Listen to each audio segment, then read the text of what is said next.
in your mind, for you and for I.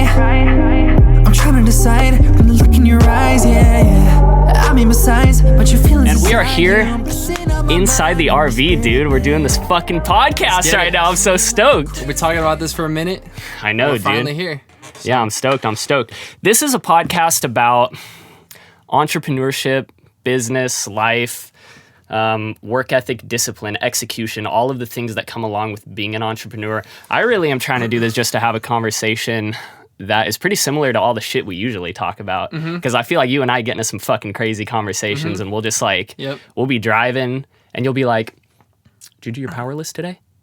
And then I'll be like, yeah, I did my power list. And then you'll just be like, yeah, dude, because you know the power list, this, and that. You'll just start fucking going off. And then I feed off that. So yeah, I definitely feel like we have like in-depth conversations that, I don't know, maybe some people want to hear. So we're like, might as well just throw on a podcast and see if people like what we talk about. I don't know. I feel like we definitely don't have like bland conversations. Like it's always like some deep shit in a way. Yeah, man. Yeah, no, I agree. And like, I guess to start off, I mean, who are we? Like, what the fuck do we do, bro? It's like, it's pretty crazy to kind of sit here and reflect on it. Because like what we've been doing is the shit that we've been doing for a minute, like a couple years. I mean, it goes back like our whole lives. We've been doing creative projects and stuff. But I mean, for new listeners, people coming up right here, I'm Jacob Moore. This is Ryan Ramirez. We work together as an artist manager and artist duo, fucking powerhouse team right here. And yeah, I agreed to be Ryan's manager formally like 2 years ago. Professional manifestors, professional power listers, whatever the fuck you want to call it. But yeah, man. No, I'm stoked. So this podcast is literally just us talking a bunch of shit about all of our adventures as entrepreneurs, us coming up in a pretty wild industry. It's crazy. Yeah. I mean, I can totally agree with that. And I think there's a lot of valuable conversation that can be had here. And you and I, like I said, we're a good duo, man. So I like that we fire each other up. But for sure. Yeah, man, to start, I mean, just talking about execution and shit, like how we executed on this podcast, like how important is execution? Execution is everything, man. Because I feel like you get like three types of people, right? You get like person one who talks about what they want to do, you know what I'm saying? But never really follows through with it, never learns anything, just kind of likes to talk, you know? There's a lot of those people. Then you get person two who learns a lot, you know, who like takes in a lot of information on YouTube or whatever all day, but doesn't take action. And then there's person three who executes. And I think the execution is the most important part because that's really where you get results. That's really how you learn. I think like taking action is the best way to learn instead of just knowledge, which is just as important. But it's like, I don't know. I feel like the executioner is always the one who wins in the end, you know? I think there's knowledge in execution too, because it's like, I want to touch on the distinction between working hard and working smart, right? Working smart is sitting and drawing up a plan for 3 hours and you're like, you know, we could do this. It could potentially go this way. Here are our risks. Here's the most probable outcome of this, whatever. That's working smart. You're trying to mitigate risk, trying to plan as best as you can. And then there's working hard where you just take the hammer and the nail and you fucking go brute force and you just start putting shit together and start doing your thing. Both of them have their advantages and disadvantages, but I think one thing that is important if you're like a smart worker, which a lot of people tend to be, I think like we're like that to an extent. Yeah. If you're one of those smart workers, you may miss out on actually executing and taking actionable steps towards your goals. And I'm fucking, you know, guilty of doing that shit too, like a motherfucker. Like you already know, you know, we can get into it, but there is a level of working smart. You know what I'm saying? Because it's like, if you're going to sit there and just grab the hammer and the nails and you haven't even put together the instructions and you don't know exactly what you're building or trying to build, well, then you're just wasting your fucking energy. Yeah. So I would say I encourage more people to take that aspect of action and fucking execute. Yeah. You know what I mean? Important. But working smart is also obviously a very important factor in executing properly. Honestly, dude, I think it's both. Like you know, they say either work hard or work smart, but I think it's both. I think it's work smart and work hard. Same thing with quality and quantity nowadays, especially with content and everything. Like, you got to have quality and quantity. You know what I'm saying? Like, because at the end of the day, there's someone else who's probably putting in more work and more time into what you're trying to do. And I think that's, like, a healthy way to look at it because you don't want to get complacent. You know what I'm saying? Like, there's always more work to do. There's always, like, take it this way. Like, I really look up to Kobe Bryant and Michael Jordan. I'm not a basketball player, and I never really was, but I take the mentality that they have and just kind of try to apply it to what I do. You know what I'm saying? I think you do that too. And it's like, it's always, their mindset is very like, I'm never satisfied. You know, I get up every day and I know there's always more work to do, and I know that I can always do better, and there's someone else out there who's trying to take my spot. You know what I'm saying? Like, there's always some kid out there that I don't know about that's hungrier than I am. You know what I'm saying? So I like to think of myself as like, okay, how can I be that kid though? How can I be the hungrier one who people don't are not ready for? You know what I'm saying? Like, and I've always seen myself as an underdog, and I think you probably have too. Like, cause we're the same in a lot of ways. So I don't know. I think that there's a lot of power to the underdog mentality, and just like when people don't expect that you're gonna do something big, and not talking about it, but just doing it. You know what I'm saying? So yeah, bro. God damn, that mentality is a blessing and a curse, bro. it is. It's a blessing and a curse, because I mean, it you know, propels you to reach new levels that you maybe didn't even think you could achieve. It's pretty fucking crazy. Like, the fact that we're even doing this podcast right now, dude, it's like, it's amazing, because I don't feel satisfied. Like, I don't feel satisfied. And a lot of good things have been happening. Like, you know, we'll get into it. Like, your Spotify numbers have been going up. Like, we're seeing a lot of growth in the music realm. I'm growing as a person. You're growing as a person. Like, there's so much to be satisfied for. But as you said, like, Kobe Bryant, Michael Jordan, like, the greats of the fucking greats, like, there is no limit.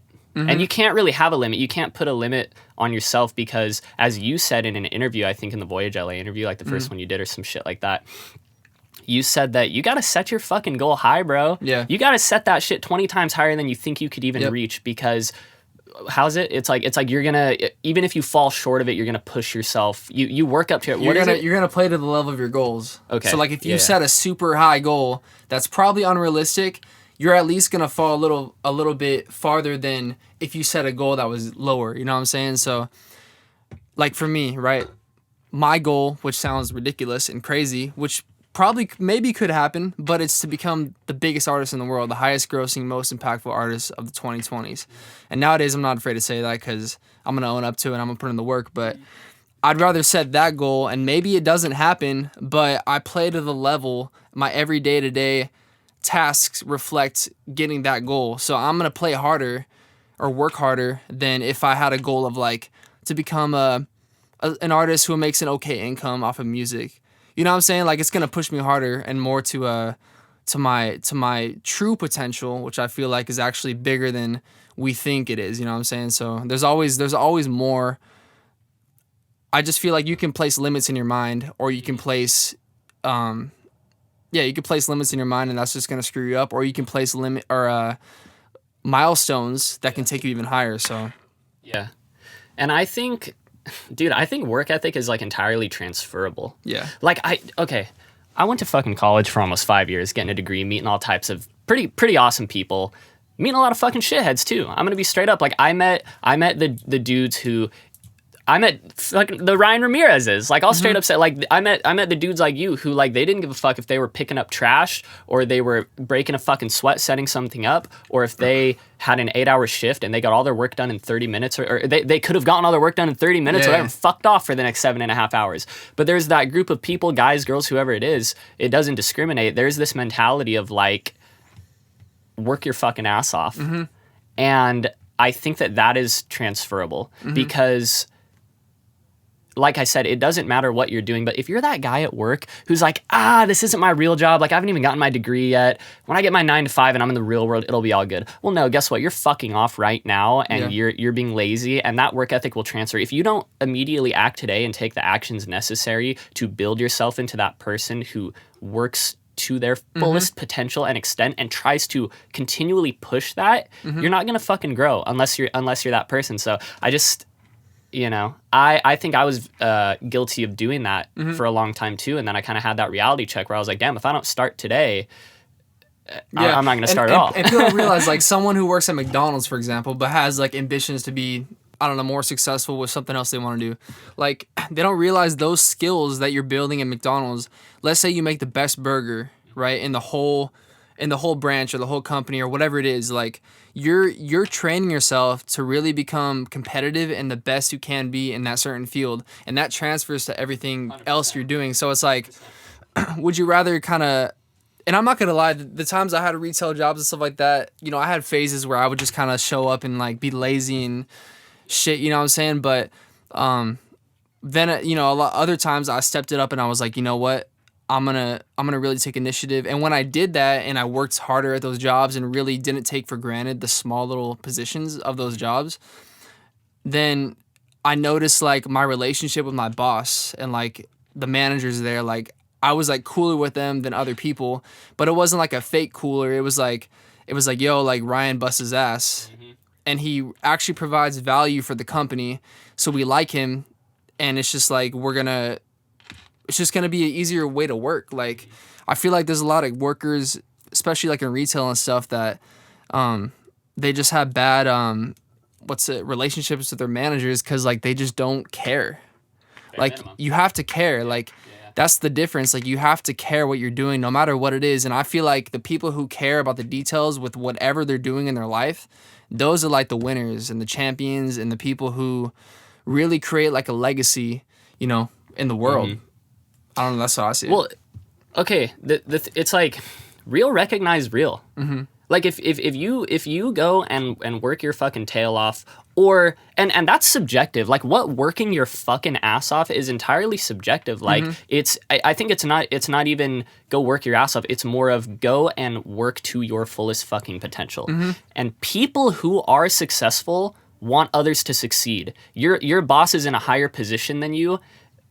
You know, obviously some people are dicks. Some people are in positions that they maybe don't deserve based on their personality or whatever it is. But for the most part, if your manager is a little bit level above you or whatever in terms of your job descriptions, and they see you busting your ass, they're going to reach a hand out and try to pull you up. And I think a lot of people have this skewed worldview where they think that everyone above them is trying to fuck them in some way or something like that. When in reality, you can't achieve a high level in something if you're fucking stepping on people's necks. What you got to do is grab each other's hands and shit and help boost each other up. And it's like attitude is contagious too. Like if you show up to work and you just are pissed off and like short with your manager and shit like that, like that's gonna rub off, and you're not really gonna create a strong relationship with the manager.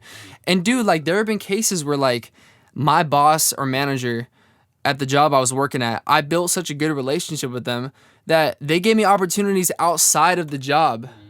Like I used to work at this medical imaging company in Santa Monica, and I'm still cool with like the bosses of that company because I feel like, you know, I showed up and I really created value at the place, and they told me that too. And it only created more opportunity. It just created friendships. Like it's just positivity. Like it's a contagious attitude that I feel like, and maybe it even inspired other people in the workplace to work even harder or do what they want to do. You know what I'm saying? So I feel like there's only good can come out of that. Like showing up to work even when you don't feel like it. And I think that's the key part. When you don't feel like having a good attitude or don't feel like working hard, like that's the most critical time to really actually step it up. You know what I'm saying? Yeah. That's the difference. And you'll know when you're ready to like move realms. Like Ryan used to pull up to that work and do moonwalks through the hallway. Yeah. And then one day they were like, Ryan, go. And he went, you mean that? And then he fucking moonwalked out of there. He's like went out there and became a fucking music artist. Yeah. So what's up? We had those questions, right? Yeah. Okay, we got some questions. I want to pull one up because I feel like there was one that I think would start off the whole podcast series like good. All right, hit it. Because I mean it's pretty simple, but okay, how do I get there? Real quick though. Go ahead. To plug us on our Instagrams.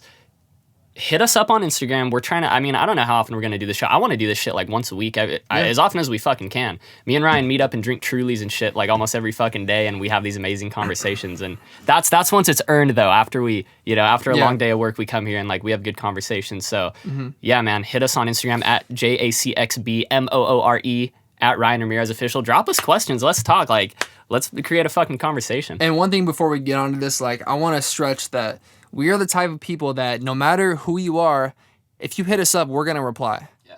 Like, we are not those kind of guys where it's like, yo, I don't want to hit him up because he's going to leave me on red because I don't know him, or like, he thinks he's cooler. Like, nah, like I literally reply to everybody. Yeah. Because I feel like there's strength in relationships and like friendships and like, Yeah. why not? Like, you know what I'm saying? Yeah, Like, absolutely, bro. I love people. So, anyways, so this question I think would start off the series pretty good. So, at Melissa Cardona 26, shout out Melissa. She's dope.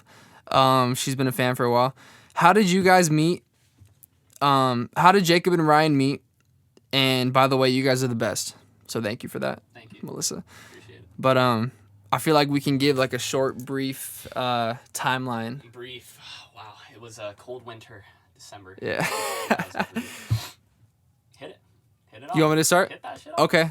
You can fill in the gaps maybe. Yeah. So I thought we met in first grade, but he swears we met in kindergarten. So It's kindergarten. I'll roll with kindergarten. We met in kindergarten. I don't remember meeting him, to be honest. I think we just like became friends somehow. Like I don't remember like the time by the slide or the swing. You know what I'm saying? No. But kindergarten. So it's gone way back. And throughout the years, like I feel like we've always been like just like these creative young kids. You know what I'm saying? Like we've always just had interest in like cool things that weren't just generic. Like, I mean, I was into sports too, but I feel like we weren't those typical kids that were like, let's just play football catch. Like there was always some interesting shit we We wanted were to on get some into. we were on some iCarly shit, bro. For sure. Yeah. I remember I got this flip video camera. It's called a flip video, and it's like a small, easy like just press record and go, like hold flip camera. And we filmed our whole phases with that thing. Yeah, like, bro, we that were shit's into crazy. like skating, scootering, biking, Comedy. comedy. We tried to we at that time iCarly was out, and so we were trying to mimic them with like our own web show and do that. Singing videos. We got into music together. We started playing in bands together like in 7th grade. We had a band called The Spoils. We had a few bands. It was The Spoils, The Rock Tribe. Oh my god, bro! It was you, me, and Ronnie. The Rock Tribe. Yeah. That's what we called that The shit. Rock Tribe. Oh Yeah. shit, dude! I just nostalgia everywhere right Yeah. here, dude. And- That's crazy. And we had a little book of songs. I had a song called I don't remember. I remember your song was called Breaking the Silence. yeah. I forgot what mine was called. I think it was like The Rock God or something like that. Yeah, I'm just writing about myself, the Rock God. Yeah. So it's interesting I'm because 9 years old. it's interesting because like I'm an R&B artist now and shit, but we were like rock stars though at that time. And Jacob still is a rock star. You know, that's still his thing. But we were into like rock. I was into like Motley Crue, Poison, all these like 80s glam rock bands because my dad was a drummer. So like he kind of showed me that kind of stuff.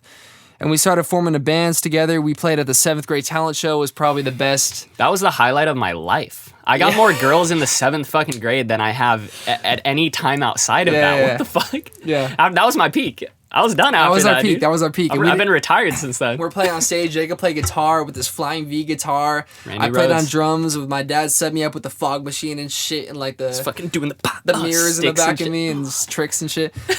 Spitting out water out of your mouth. And we had no singer at the talent show. Just straight instrumental. Yeah. Us and Adrian Medina. And Shout out Adrian. then we got Shay to be in it to sing Yeah. and stuff. So anyways, I mean the point was like we've literally had a lot of creative endeavors throughout our whole lives and just tried different shit, different phases. And I think it's kind of cool because I feel like even though it doesn't seem like it, those things kind of added up to what we're doing now. And they were like little skills we had, we built over time to get to this point. So I think we built skills. You know, we built the skills necessary to work productively in a team, right? Like from, like what Ryan said. Like I met the student. I'll say kindergarten. yeah. No, yeah, I mean I met this student and it started off like me and him just skating and scootering and filming videos and doing shit, and then like we got tight with Adrian and Shay, and then we're doing a band, and then like we've always had this like collaborative. I guess like disposition. Like we've always wanted to collaborate with people and work in teams and stuff. And I think like that, in my opinion, dude, that skill is like invaluable, you know. And that's not to say like, hey, throw us on a team, you know, we're gonna kill it, we're gonna do amazing things. Like I'm not fucking stroking our dicks here and shit. I'm just saying that like that is a valuable skill that I think all people will benefit having. Like if you and it's easier to obtain than people think. Like I get it, like social anxiety and shit. Like sometimes, like, you know, there's a meme going on about this right now, but like I'll be straight up. when you're doing roll in the classroom and you're like, fuck, that's about to get to me. You know, it's like there were years Oh, in for college. sure. I'd be Oh like my 20, God. 21 years old, basically a fucking adult, you know, and they're like Yeah. about to call me and I'm like looking at the girl next to me. I'm like, Jacob here. And you're like planning how you're gonna Present. say it, the tone, the fucking the delivery. I'm planning my lunch later that day, like everything, yeah. Yeah. But no, you know, like social anxiety is a real thing. Nervousness is a real thing. All people experience those things. You can easily help combat that and become more accustomed to combating those issues by collaborating with others. And find your best friend, find whoever the fuck it is, find your neighbor, whatever it is. Find a homie that you're comfortable with, that you work well together, and be like, hey, let's do this project. Like, Dude, and I swear, I feel like I've heard this before too, and it makes sense. Like, the people that are key that you need in your life are closer to you than you think. A lot of people think like let's take someone who lives like in Kentucky or something, is like, oh my God, like I'm trying to be a music artist, I need to be in LA. The people I need in my life are in LA. I'm sure there's someone in your neighborhood or someone you know or someone around you that is like the person that you need to be in contact with, or like you need to be working with. Like people aren't as far away as like people think. And like I'm like a religious guy, and I feel like, you know, God puts those people in certain places because he knows they would work well together. Like I'm like a believer in that. So I feel like it's definitely people are definitely closer than you think. 100%. You know? 100%. And especially like, hey, the internet. Yeah. The fucking internet, Yeah, dude. for sure. Yeah. It's like you're able to, one, yes, you're right. I think people are way closer than you think too. Now, Yeah. with the internet and shit, your uncle who lives in Kentucky in the fucking house next to you can be like, hey, I got a buddy who I used to work with, whatever. I can hit him up on Facebook. He lives in Montana now, but hey, I can still hit him up and he does the same thing that you do, whatever. Utilize your family, utilize your friends. Like, everybody has a network. Everybody has networked and has some sort of network. You don't have to have a business professional network or anything like that to ask your aunt, hey, Yeah. what have you done for the past 10 years? Like, what Yeah. do you do? Who do you know? I'm trying to get into this industry. Who do you know? Chances are one person in your fucking family has to know someone or something about what you're trying to do. Yeah, and dude, like one thing I've realized too in this whole game is like, don't ever underestimate the power that one person can bring to like your life. Like, especially with what you're trying to do. Like, you never, like, let's say someone is a supporter of your music or something, or, you know, looks up to you as a manager or something. Like, you know, like if you were cool with them and you didn't disregard them and just like ignore them and shit, you never know. Like, maybe his brother or something like is someone that you needed in your life to help you with something, or like, you know, his uncle was someone that helped you get to the next level or whatever. You know what I'm saying? Like, you never know who people are, who people know. So it's like, and I feel like that goes back to the whole kindness thing. Like, always be kind to people. Like, always be genuine. 100%. You know what I'm saying? Like, unless you could tell that they're fishy, or you're getting a bad gut feeling. Like, I mean, Oh, shit. Okay, Yeah. listen. ahead. It's okay to cut people off. yes. And it's okay to not reply to someone's fucking text message if it's going to bring about you some sort of negativity.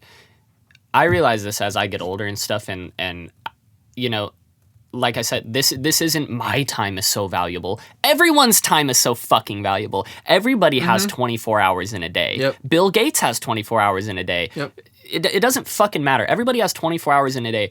If you're associating with someone who is going to negatively impact the way that you can use your time, or is going to impact your productivity, or you just don't want to fucking hang out with them, I get it. Hey, we're all 20, we're all millennials and Gen Zers and Yeah. shit, whatever, and we're so connected with the internet, and we feel bad if we unfollow someone, this or that.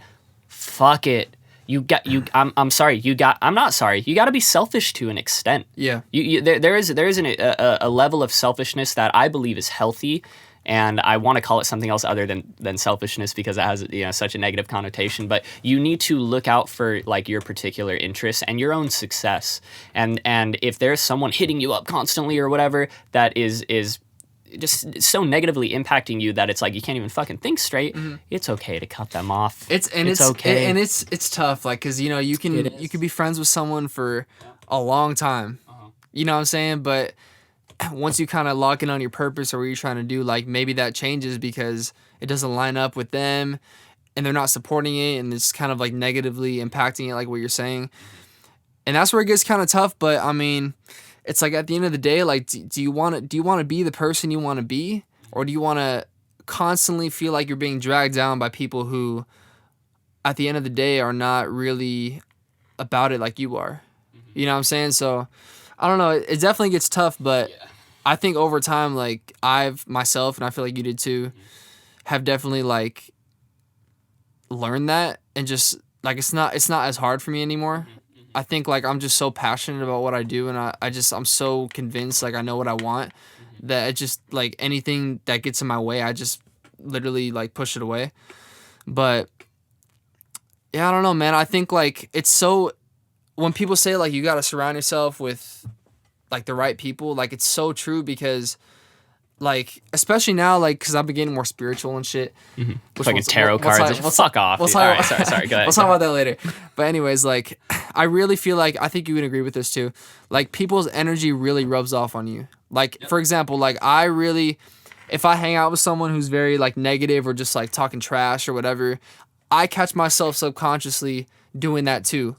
You know what I'm saying? I start doing that to other people, and then if I start doing that to like other people that I want to be around that are professionals, that's gonna make me look bad. So why would I do that? You know what I'm saying? So it's like that's where it gets really intricate and like really important, energy wise and shit. You know what I'm saying? So I don't know, what's your take on that?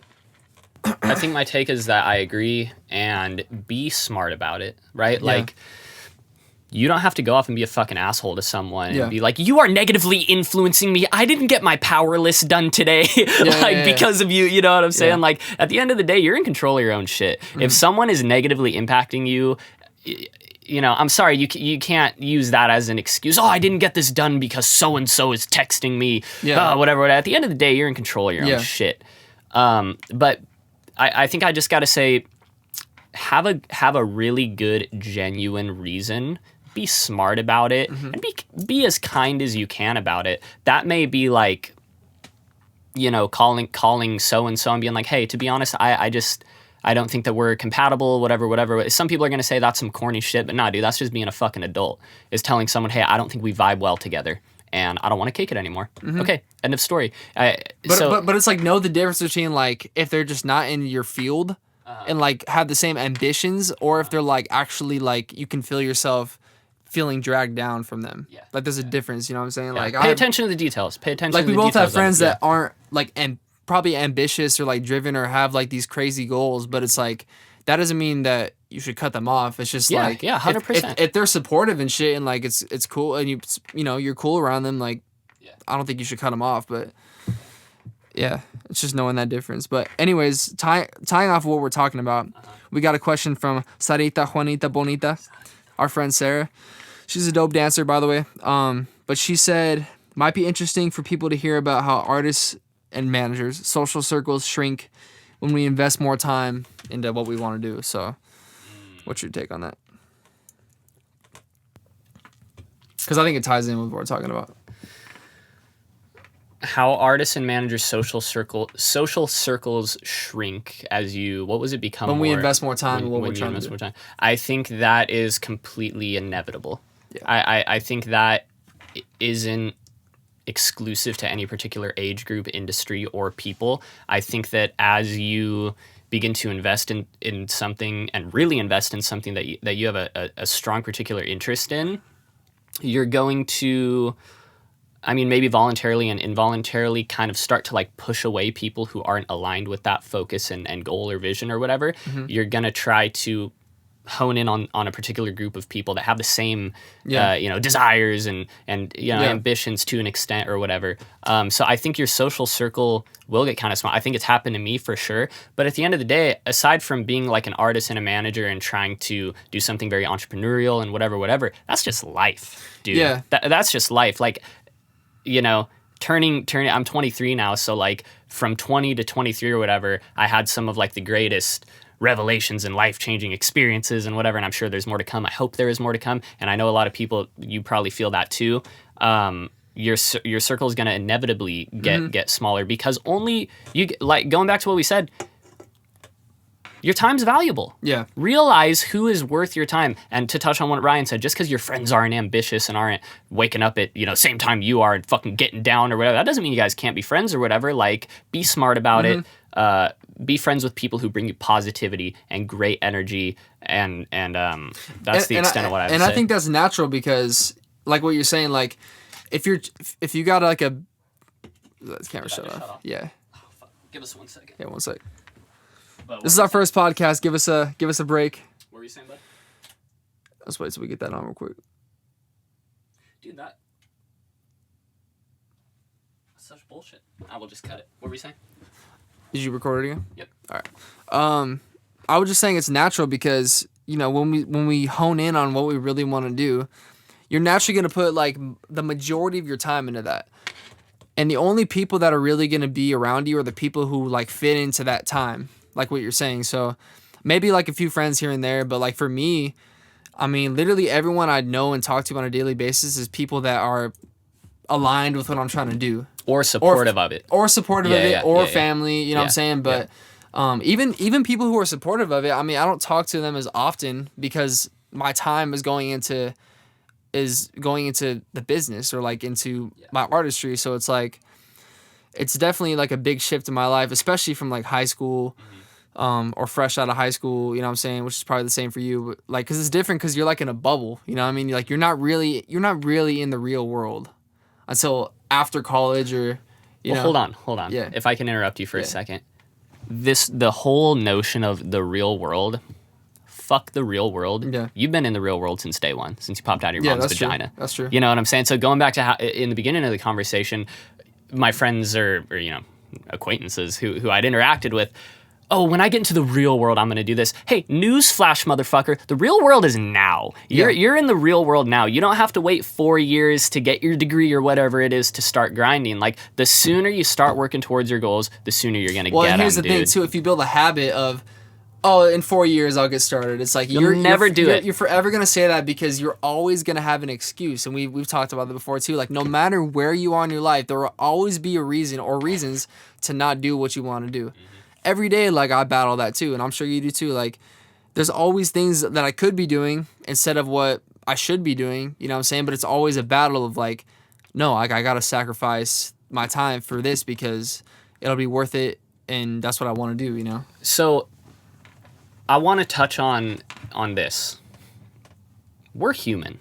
Yeah. Right? Yeah. Like what Ryan and I are talking about right now, like we're okay, well, first off, I think we have a very unique perspective because we are literally in the midst of trying to achieve this entrepreneurial goal. I'm trying to become a fucking unbelievably wildly successful music manager. Mm-hmm. Like, I want to be like Scooter Braun, standing behind a fucking stage, watching Ryan at Madison Square Garden killing it. And I'm like, wow, I helped coordinate and put that together, and I helped blow this guy up. Mm-hmm. And I want Ryan to be on that stage and be like, damn, I put in the work necessary to achieve this, whatever. Ryan wants to be an artist. I want to be a music manager. So we have this unique perspective. God, I'm almost losing my train of thought. I got like a million thoughts running through me. But you will run into valid excuses. Yes. Okay? So some things are excusable. Like, we're not fucking robots, dude. We don't live in a vacuum. Like, you might wake up one day and some shit happened. And it's and that's why I think you have to be aware of the extremes. Like, there are going to be people so extreme on one end who are like, just live your life, do what you want. Like, you don't need to be ambitious, whatever. Or maybe even more extreme, there are going to be people on the other side completely that are like, yo, bro, where's my no excuses fucking tank top? I'm about to do 800 push-ups every fucking day for the next 3 months. Like, you know what I'm saying? There are people on other ends of the spectrum. I think the neutral and good perspective to have is like, some days you're going to wake up and there is a valid reason you can't do something. And that's okay. Yeah, so that's okay. Here's a leeway into the power list. Okay, because get it. This is an important mindset thing that we have going on. So, the reason why I love the power list, and we'll talk about what that is. Shout out Andy Frisella. Explain it. Okay. So the power list is basically created by, I think it was created by Andy Frisella. He's an entrepreneur that we really like and follow. Listen to his podcast, so check him out. His podcast was called the MFCEO Project, but now it's called Real AF with Andy Frisella. Go check it out. It's some great stuff in there. Great mindset stuff. And basically, the power list is you have to list out 5 critical tasks that are going to push you forward with your career. And those 5 critical tasks, they need to be things that are kind of a little uncomfortable, that are going to push you a little bit harder than, let's say, like, you're not going to put, like, I'm going to brush my teeth this morning, or I'm going to eat 1 piece of fruit. I'm going to gas up. I'm going to gas up my car today. Yeah. You know what I'm saying? So they got to be 5 tasks which normally for me is like actionable tasks. Yeah, which is like for me, like, read a couple chapters of a book, dance, sing, work out, write a song, just things like that. So, but the key with it is, like, it's really a momentum builder. It sounds stupid and it sounds like pretty easy, but the thing is, it's a momentum builder. So there's something called the compound effect, which there's a book that Jacob read that I haven't read yet, but basically they talk. Did I give it to you? Not yet. I'll give it to you next time I come through. Yeah. But basically, it talks about how when you do things periodically for a while, little things compound into big things. So basically, if I did 5 tasks every day for a year, that is whatever 5 times 365 is, and that's probably way more than someone who gets a couple things done a week. You know what I'm saying? But they don't realize it because they don't have a gauge for that on a daily basis. So they're just kind of going blindly. So at the end of the day, if you do all 5 tasks, you put either a W or an L on the paper. Now this is important because you're keeping a notebook of things of every day. Now at the end of the week, I check my whole week from Monday to Sunday. How many W's did I have and how many L's did I have? And W is a win or a loss. Yeah, W stands for win, L stands for loss. And so the key is you want to have more wins per week per losses. Obviously, what Jacob was saying, like, you're not going to be perfect. I'm not perfect with it. He's not perfect with it. But the goal is to get better over time. And so when you do that, you're going to notice big results, more confidence in yourself, more momentum. You're going to be more sure of what you're doing and more sure of what yourself. You're going to see results. And it's literally like when he showed me that podcast of Andy, he's the one who showed me. And I think his homie Marcos showed him, right? My buddy Marcos, shout out Marcos Alvarado, who also is a very business oriented, just disciplined hard worker. He's a great guy, one of my good friends. He showed me that podcast. I showed it to Ryan. Ryan is a fucking different person. After there's that's how my life is. There's pre-powerless Ryan and post-powerless Ryan. Yeah. And same with you too, bro. Like, it's just like it's really made a difference, like, in what we're doing, and I just feel like there's a whole new energy. Oh yeah. That we brought to the table after this. Well, I think the most important part of the power list is, like, there's a couple things. And this is just like at a foundational level, having structure in your day and a written list of things. Hey, I know I need to accomplish this today. Number one, it gives you a good roadmap. Mm-hmm. It gives you motivation. You're like, okay, cool. I have something to do today. I have something to accomplish. Because all people have trouble getting motivated. You know what I'm saying? Yeah. Everybody does. So I think it's a good motivational tool. And most importantly, I think it helps build discipline. Yes. Discipline.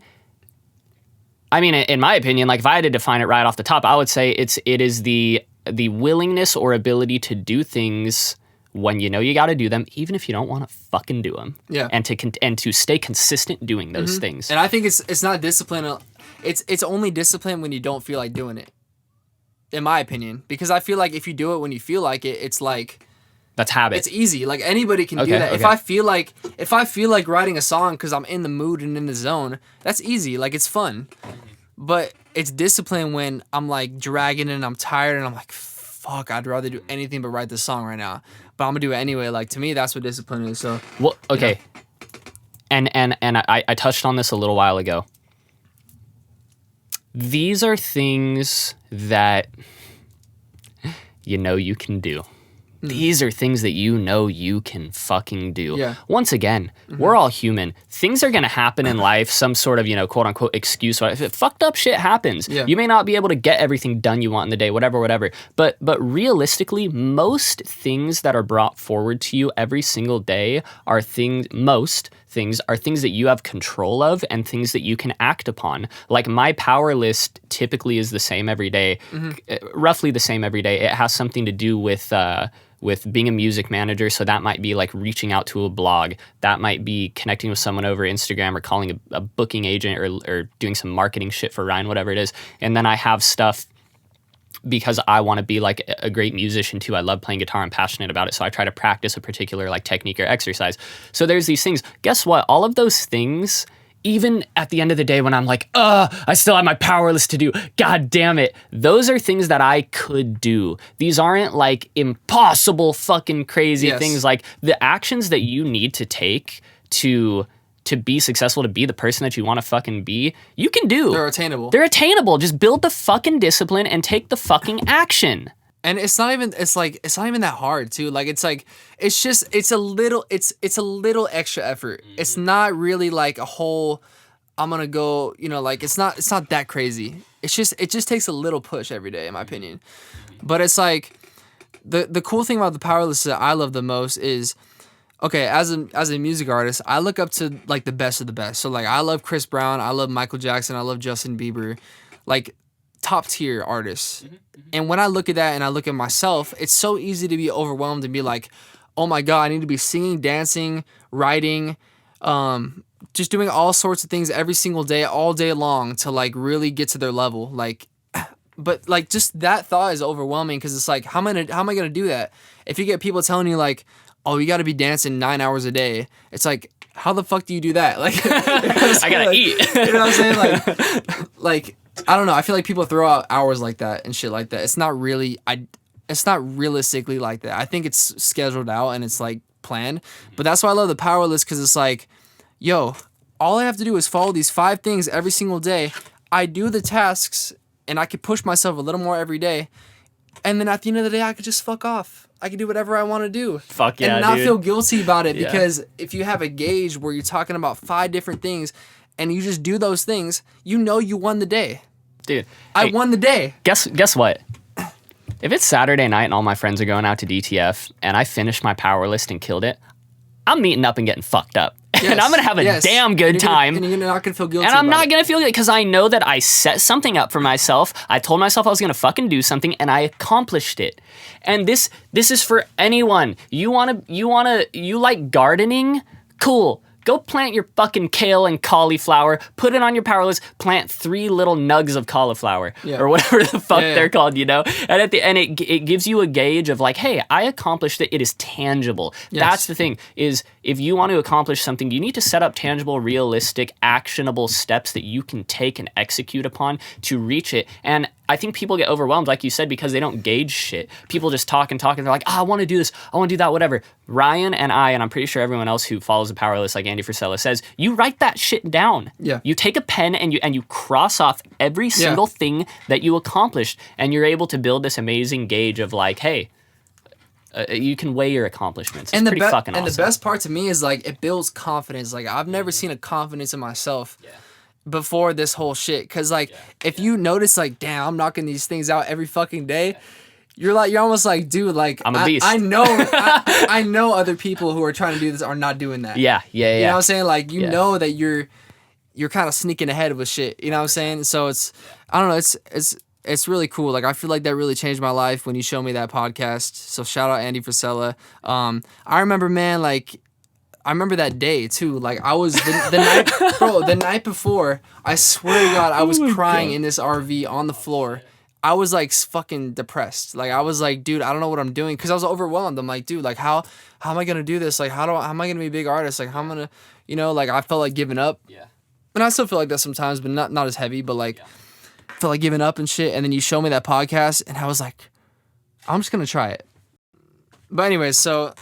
It was interesting because I was like super depressed that night. You showed me that podcast. You picked me up in your car, and I was sitting outside, and we were literally right outside my house listening to that podcast. I remember in your Suburban or your Expedition or whatever the fuck it is.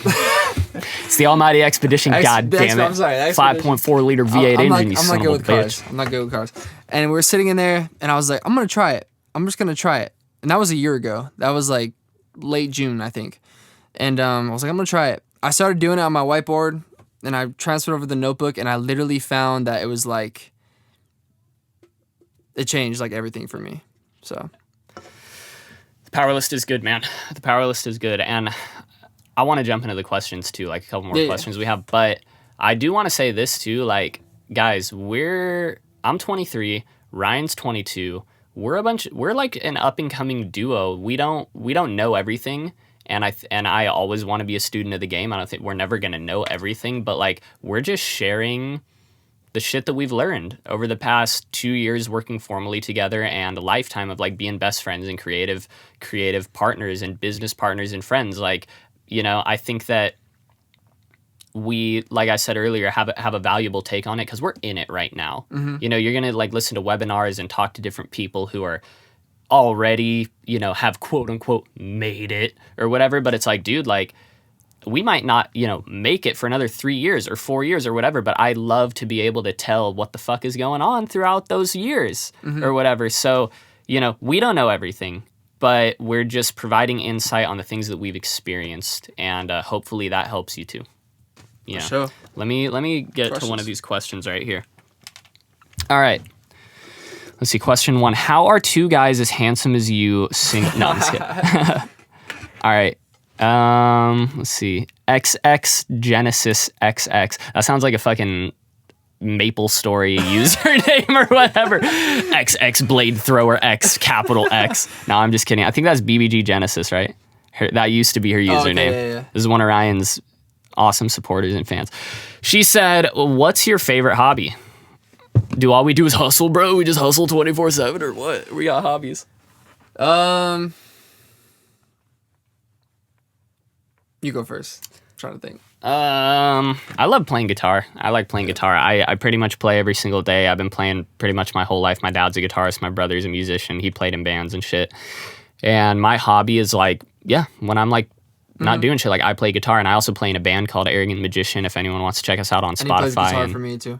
And I play guitar for Ryan and stuff. That's what's awesome, is I have that creative outlet as a manager. I feel like that's an advantage I have as a manager, is like I technically am an artist too. You know, I produce records and shit like that with the band, so it's pretty cool. Yeah, love playing guitar. I fucking love being outdoors, dude. Like I and for all the people that grind and that are like stuck in the office or whatever, like today, like the past like week, dude, I've been working like in the mornings and midday and night and everything, like working my ass off on a computer in my little office in my house, in my studio. And I just, dude, like when you put me in the San Gabriel Mountains or whatever, right, where outside LA or whatever, I'm chilling, man. Like I'm fucking chill. I love camping. I just camped with my friends at this place called San Gorgonio, which is next to Big Bear. And dude, it was just awesome, man. Like That's dope. I'm gonna start fucking talking a bunch of shit about how great it was. But yeah, it was great. So I love being outdoors, and I love making music. Like I love playing guitar. I love making records and shit too, and all that shit. What about you? For me, I would say I haven't done it in a long time, bro. Like probably like 2 years. But going to like Glamis. Or like dirt Hell bike yeah, bro. riding. Hell yeah, brother. You know what I'm saying? Get out to Like- Glamis, goddammit. Like riding, I don't ride dirt bikes, but I ride like the quad, and like I don't know, I just have a good time doing that. I definitely love like that environment, and like what you're saying, like anywhere like outdoors or anything, just like adventurous or just like something that's just like refreshing. Yeah. I just love anything like that, like you know, canoeing, Comedy, whatever. canoeing, you know, Canoeing. going to Lake Havasu, Glamis, or what, you know, just fun stuff like that. I would say I definitely haven't done that a lot recently because I always felt like I'd rather just like work, but I definitely You need that. yeah, I definitely do. I Yeah. definitely got to get better at that, balancing that. I would say those are my main hobbies though. Yeah. I think another one I forgot to touch on that kind of ties into like the adventurous, like outdoor stuff. Like, I think this is such like just a part of my life that I don't even really consider it like a hobby. It's just like what I do. I've been riding BMX for the past 10 years. He's really fucking good too. Thanks, bro. By the way. I started riding when I was 13 and like got a 2010 Fit Street 1 bike, and I was like, holy shit, this is crazy. So I've been riding BMX, going to like my local skate park for 10 years and like riding around with my best friends Dylan and Nico and a bunch of my other homies, and like it's just another like outdoors thing. Like we're outside at skate parks, we're at street spots. Like there was a time where we were like filming a lot of shit. Like I don't think we ever put the edit out that we wanted to or whatever, but like yeah, dude, I fucking love just being outdoors, riding BMX, grinding on shit. fucking around with my friends on bikes. Like we'll go to a parking lot. Like Dylan and Nico will hit me up and they'll be like, hey, come through, we're here, whatever. And we'll be in a parking lot, dude. Like doing tricks on flat ground, fucking around, playing bike. And it's just awesome, dude. My other hobby is parkour. No, I'm just kidding. Let's see what else we got right here. The Graz official. Shout out Grazi. Yes. What do you guys do outside of music? That kind of tied into, the last question, but what do we do outside of music is that I like to work out too. Yeah, work out, yeah. Yeah, I work out pretty much every day. I bench like 405 pretty much every day, you know what I'm saying? It's pretty sick. Okay. Do you want to switch off? Oh, you got to, yeah. Ask Okay. some. Okay, this is a quick question for me, but when are you doing your next new album and when do you think you're gonna release it? So Double R Part 2 is coming out. I pretty much already got the songs done. You cheersing me or what? I was just fucking around, sorry. I pretty much got all the songs done, just putting it together, and probably gonna release it somewhere in August, early September, latest maybe. So, the other one is okay. This is for both of us. Who are your biggest aspiration or inspirations? Yeah, from Steph Dog 24. Shout out Steph Dog, my dad for sure. Okay. 100% my dad. My dad works his ass off, has worked his ass off my whole life. Both of my parents, my mom and dad, so they put a pretty strong like work ethic and drive in me, I think, and like ambition, because my dad was a business owner for 14 years. Fucking the dude's like turned wrenches my entire life. He's come home with like bloody bruised hands and grease all over him and shit, and I've seen that, and he's still a mechanic. So after he stopped owning his own business, he is still a mechanic, so, and that fucker works, dude. Like my dad, like he had the day off today or whatever, and I walk into my garage and he's like sweating, like, I just had to wash the car, give the car an oil change, do this, whatever.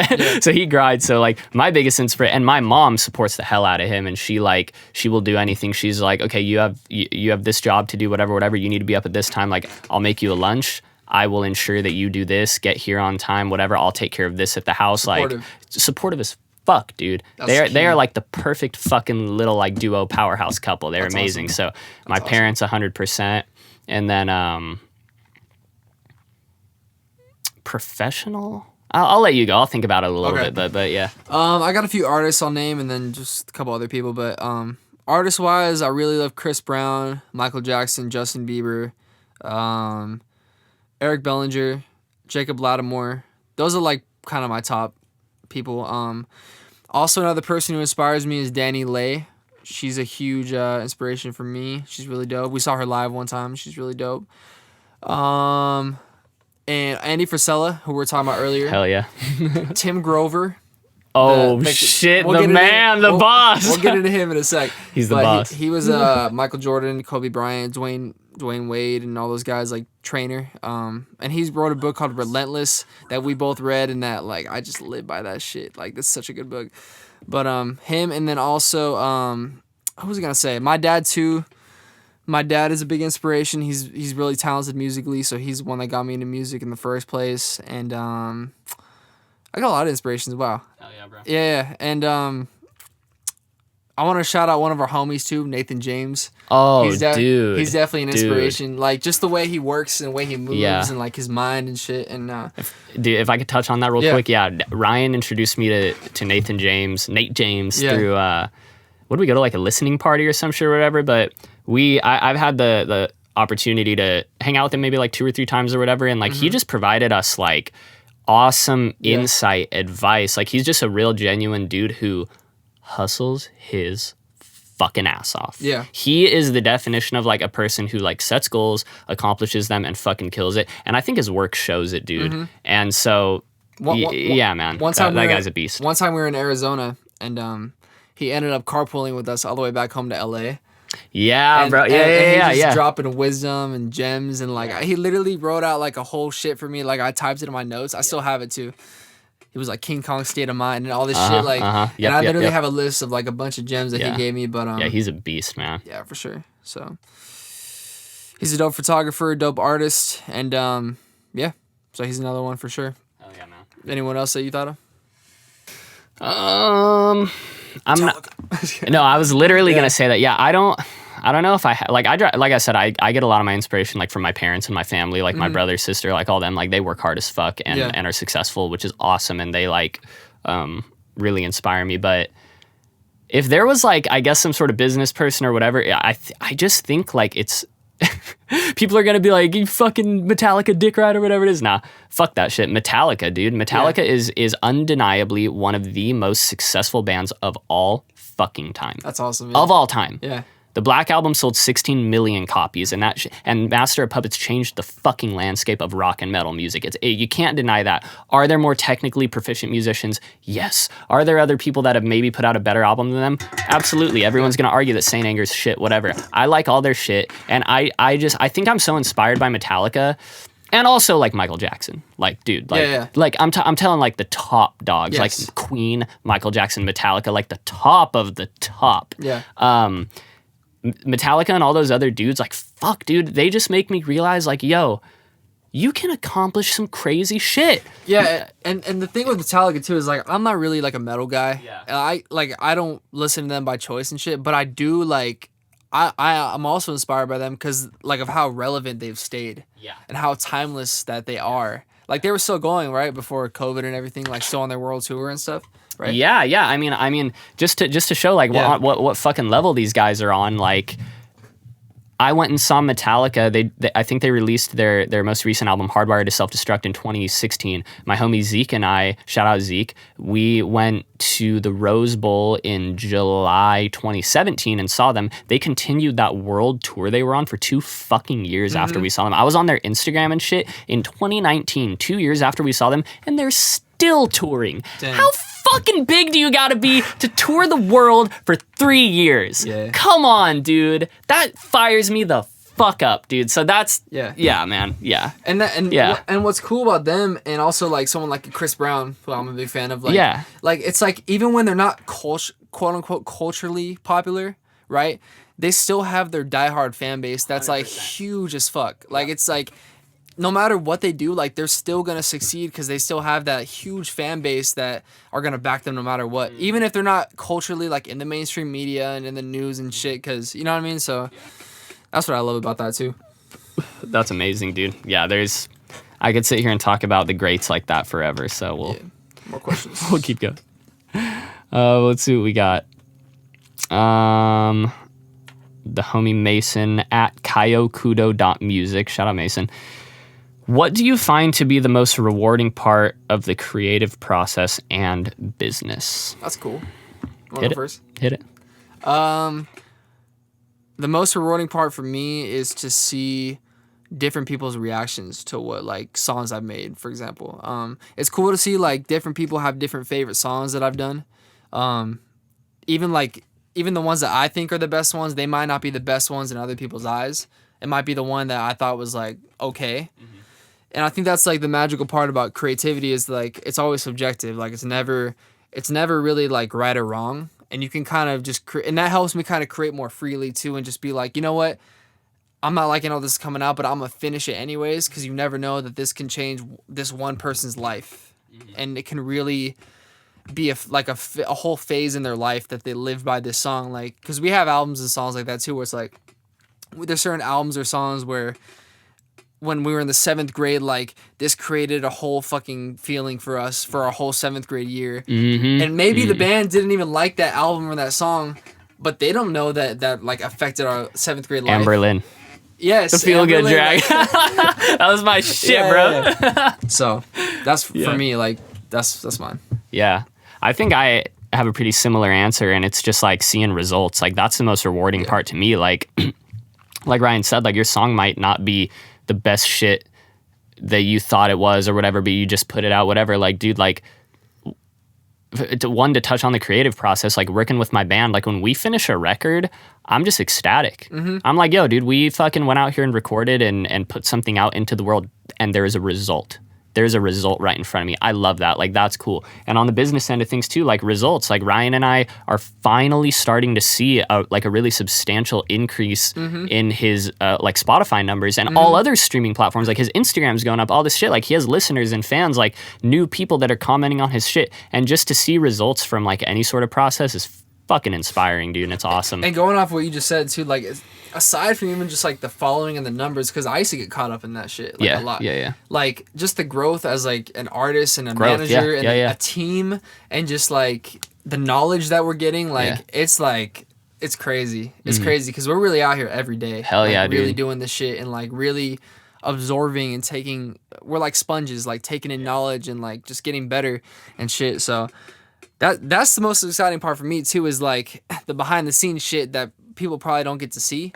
Because I mean, I guess we document a lot of it on social media, but I would say like the majority of it we don't. Yeah. And it's like it's exciting to know like, damn, like we're really scheming some shit and like, and what we want to happen is really gonna happen. Like I wholeheartedly believe that we are going to be successful and that we are going to make waves in the industry. Like I don't care what anyone thinks listening to this podcast right now. Like I'm convinced, and I'm gonna owe it a lot to the powerless because I don't know. Like I just feel like we have that confidence now, and it's fun. It's fun now. You know? Yeah. Well, one last thing I want to touch on is like take yourself seriously, dude. Like I was working with Ryan like informally for a year and a half or whatever it was. Like, hey, let me manage you, whatever. I was taking pictures for him, like doing flyers, helping him like at his gigs and shit, whatever it was. And then like we sat down one day and it's like I shook his hand and I was like, hey, I'm going to be your manager and I'm going to build a fucking website, www.densitymgmt.com. Yeah. And Ryan was like, you know what? I'm going to dress the part. And we linked up, like we started building our team. Like we linked up with Styx, shout out Styx, who is like an unbelievable choreographer, creative director, who's helping Ryan with his style. Like we're working with Joseph Films, who's like an unbelievable videographer. Like we're investing money into this. Like hey, no shit, we're a business. Like we pay to advertise. We have to put gas in the tank when Ryan has a show. Like there's shit that we pay for and we save up for that. And we know that we have to pay money for this. And we take this shit fucking seriously. Like when people talk to me and they're like, what do you do? I say, I'm a music manager. Yeah. Am I a fucking multi-million-dollar, Moshe Leezy or anything like that? Not yet.